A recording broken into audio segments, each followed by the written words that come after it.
नाजरीन जरा गौर फरमाएं, सन फार्मा ने 11 आई मेडिसिन मार्केट से विड्रॉ कर ली हैं। कंपनी कहती है अबांडन प्रिकॉशन, लेकिन पब्लिक का सवाल बहुत सिंपल है। अगर सब कुछ प्रिकॉशन के लिए किया गया है तो फिर इतनी सीक्रेसी क्यों है? आंखों की दवा है जनाब, यहाँ सिर्फ ड्रॉप्स नहीं, क्लैरिटी भी जरूरी है। कंपनी ने अभी तक पब्लिकली ये क्लियर नहीं किया कि रिकॉल की एग्जैक्ट वजह क्या है, अफेक्टेड मैन्युफैक्चरिंग फैसिलिटी कौन सी है और जो रेमेडियल स्टेप्स लिए गए हैं उनकी डिटेल्स क्या है। कंपनी सिर्फ इतना कह रही है कि ये प्रोएक्टिव वॉलंटरी विड्रॉवल है और पेशेंट सेफ्टी और प्रोडक्ट क्वालिटी को देखते हुए अबांडन प्रिकॉशन के तौर पर किया गया है। लेकिन यही लैक ऑफ स्पेसिफिक इंफॉर्मेशन अब सबसे बड़ा कंसर्न बन रहा है। 19 जून को ऑल इंडिया ऑप्थेल्मोलॉजिकल सोसाइटी, जो करीबन 27,000 आई स्पेशलिस्ट को रिप्रेजेंट करती है, ने सन फार्मा की प्रेडमेट आई ड्रॉप्स की कुछ बैचेस के हवाले से पेशेंट सेफ्टी अलर्ट जारी किया था। रिपोर्ट्स के मुताबिक मल्टीपल आई केयर इंस्टीट्यूशंस ने कुछ बैचेस में सूडोमोनास स्पीशीज के साथ कंसिस्टेंट कंटामिनेशन डिटेक्ट की। AIOS ने डॉक्टर्स को क्वारंटीन बैचेस यूज ना करने का मशवरा दिया और केराटाइटिस, पोस्ट ऑपरेटिव इन्फेक्शंस, एंडोथेल्माइटिस और अनएक्सप्लेन्ड आई इन्फ्लेमेशन जैसे इन्फेक्शंस के लिए एक्स्ट्रा विजिलेंस की हिदायत दी थी। सोसाइटी के नाजरीन एडवर्स इवेंट्स कमेटी ने भी यही कहा कि मल्टीपल अफेक्टेड सैंपल्स में सिमिलर माइक्रोबायोलॉजिकल कैरेक्टरिस्टिक्स नजर आए, जिससे कॉमन सोर्स कंटामिनेशन का कंसर्न पैदा हुआ। लेकिन नाजरीन, यहाँ एक इंपॉर्टेंट बात उठती है। अवेलेबल इंफॉर्मेशन ये प्रूव नहीं करती कि सन फार्मा की सारी 11 विड्रॉन प्रोडक्ट्स कंटामिनेटेड थी या इन प्रोडक्ट्स की वजह से पेशेंट्स को सीरियस इन्फेक्शंस हुए। इसके बाद 17 जुलाई को सन फार्मा ने विड्रॉवल को एक्सपैंड करते हुए 11 ऑप्थाल्मिक प्रोडक्ट्स शामिल किए, जिनमें डेप्रोप्रेड 2 ml, ब्राइनोलर, ब्राइजोटिन, लूटिप्रेड और नेपेलैक भी शामिल है। नाज़रीन, कंपनी ने ये डिस्क्लोज नहीं किया कि ये वाइडर रिकॉल AIOS के कंटामिनेशन कंसर्न से डायरेक्टली लिंक्ड है या नहीं। सन फार्मा का कहना है कि इंडिया में बेचे जाने वाले करीबन 26 ऑप्थाल्मिक प्रोडक्ट्स अफेक्टेड फैसिलिटी में मैन्युफैक्चर ही नहीं हुए। इनमें सीक्वा, केयरप्रोस्ट LS, गैटिलॉक्स DM, टेमुलेट OD और काफ्टा को कंपनी ने नॉट अफेक्टेड लिस्ट में रखा है। नाज़रीन, अब सवाल सिर्फ रिकॉल का नहीं बनता है पब्लिक हेल्थ कम्युनिकेशन का भी।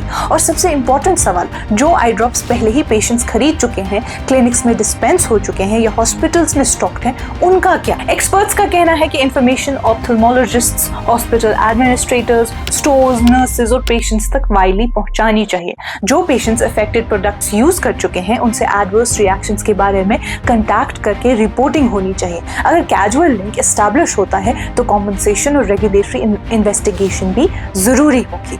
नाज़रीन, ग्राउंड लेवल पर भी प्रॉब्लम सामने आ रही है। इंडस्ट्री सोर्स के मुताबिक सन फार्मा ने रेगुलेटर को इन्फॉर्म किया और कंज्यूमर हेल्पलाइन बनाने की बात की थी, लेकिन मुंबई में कुछ केमिस्ट ने रिपोर्टेडली कहा है कि उन्हें रिकॉल की इंफॉर्मेशन अभी तक नहीं मिली। यानी रिकॉल तभी इफेक्टिव है जब मैसेज मैन्युफैक्चरर से regulator, distributor, pharmacy, hospital, doctor और आखिर में पेशेंट तक पहुंचे। नाज़रीन, आई मेडिसिन का मार्केट भी छोटा नहीं है। फार्मा ट्रैक के मुताबिक जून 2026 तक के 12 महीनों में इंडिया का ऑप्थेल्मोलॉजी सेगमेंट करीबन 4,721 करोड़ का था, जिसमें आई ड्रॉप्स का हिस्सा लगभग 3,521 करोड़ का था।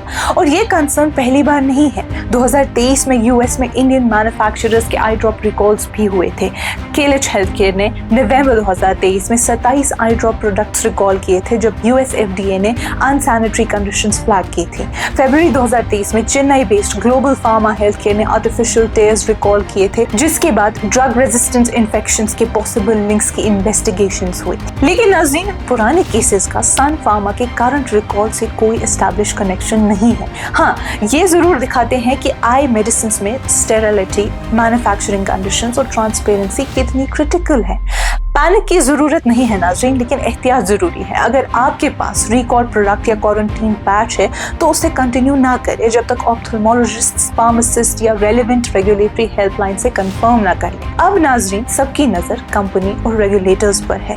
कौन सी बैचेस अफेक्टेड हैं, रिकॉल की एग्जैक्ट वजह क्या है, प्रोडक्ट्स कहाँ मैन्युफैक्चर हुए, इन्वेस्टिगेशन में क्या सामने आया और क्या किसी पेशेंट में एडवर्स इवेंट्स रिपोर्ट हुए।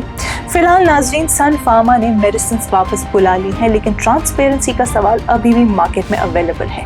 पेशेंट्स को बस इतना पता होना चाहिए कि उनकी आंखों में क्या जा रहा है, और अगर कंपनी को रिस्क का पता है तो पब्लिक को भी पूरी तस्वीर दिखनी चाहिए, क्योंकि आई ड्रॉप्स में अगर क्लैरिटी मिसिंग हो तो फिर नजर कैसे साफ रहेगी। फिलहाल आज की इस कश्मीर रिपोर्ट में बस इतना ही। बाकी मजीद मालूमात के लिए आप बने रहिए कश्मीर लाइव के साथ। खैबर सीमेंट, दिल से बनाओ।